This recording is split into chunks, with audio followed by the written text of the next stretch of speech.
Eles lutaram contra o colonialismo, libertaram nações inteiras, foram aclamados como heróis.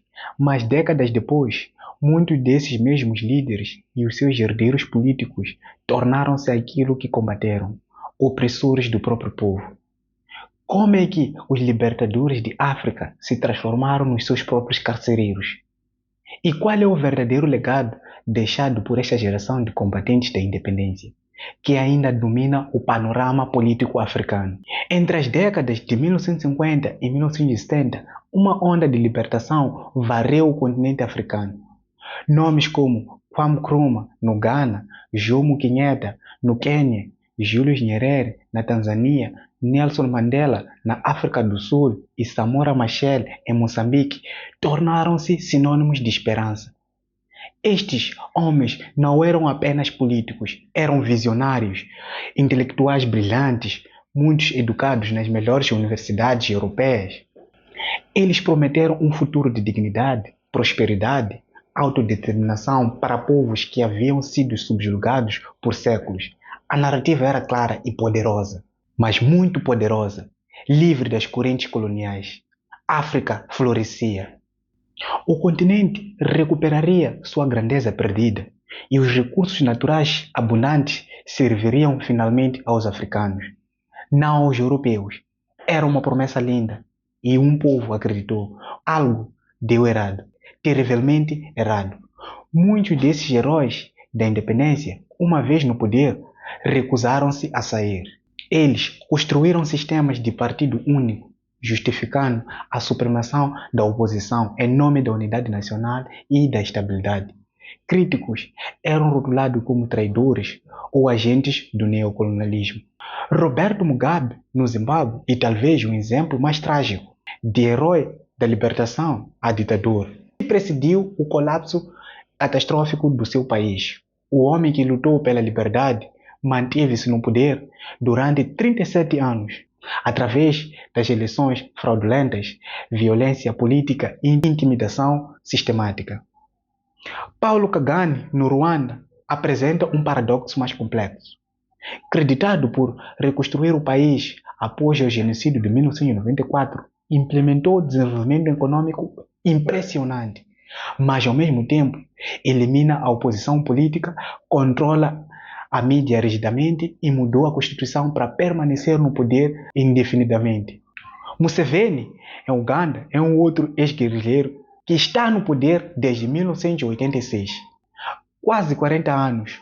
O homem que uma vez criticou líderes africanos por se agarrarem ao poder, tornou-se exatamente aquilo que condenava.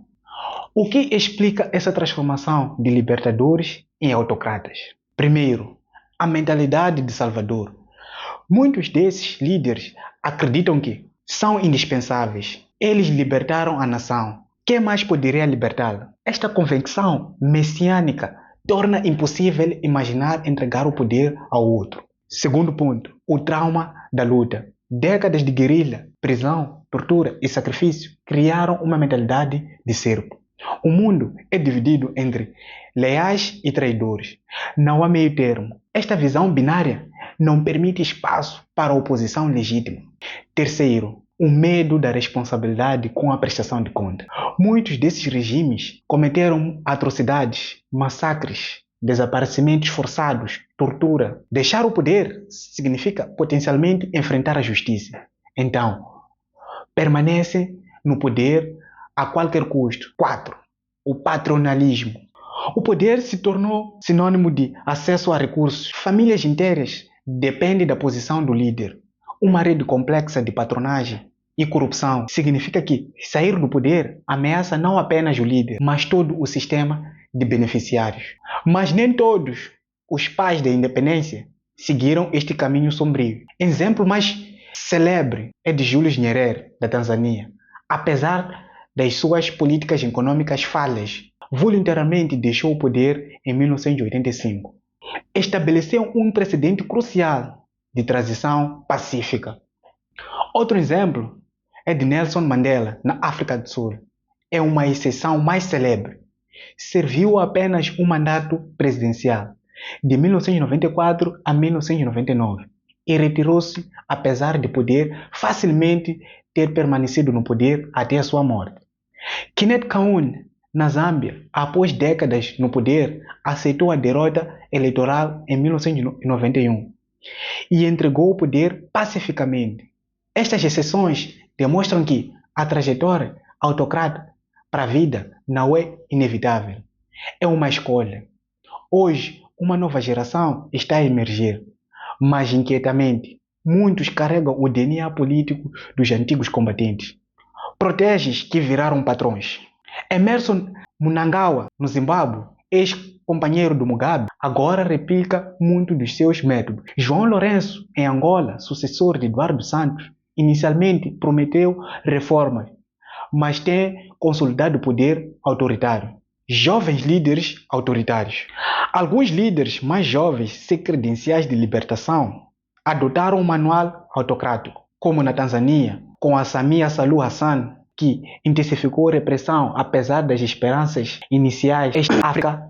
Então, qual é afinal o papel dos antigos combatentes da independência na liderança africana contemporânea? São dispositários de valores de libertação, símbolos de unidade nacional, guardiões da soberania contra atos imperialistas. Em muitos casos, tornaram-se o maior obstáculo ao desenvolvimento democrático de África. Bloquearam a remoção geracional, perpetuaram sistemas corruptos, instrumentalizaram a história da libertação para justificar o autoritarismo presente. O culto da personalidade construído em torno destes líderes infantiliza populações inteiras, cria dependência psicológica e impede o desenvolvimento das instituições fortes independentes da personalidade do líder. Há uma ironia cruel nesta história. Os combatentes da independência lutaram contra os sistemas coloniais que negavam aos africanos o direito de escolher os seus próprios líderes. Mas, uma vez no poder, muitos negaram esse mesmo direito aos seus próprios cidadãos. Eles substituíram a opressão externa pela opressão interna. As correntes mudaram de cor, mas permaneceram correntes. E talvez a tragédia mais profunda seja esta: ao agarrar-se ao poder indefinidamente, ao recusarem construir sistemas democráticos robustos, ao priorizarem sua própria legitimidade política sobre o desenvolvimento institucional, estes líderes traíram o sonho da independência, porque a independência não é apenas soberania nacional, é também a capacidade individual de cada cidadão de participar livremente na vida política, de escolher, de discordar, de mudar de líder sem violência. E nisso, muitos pais da independência falharam espetacularmente.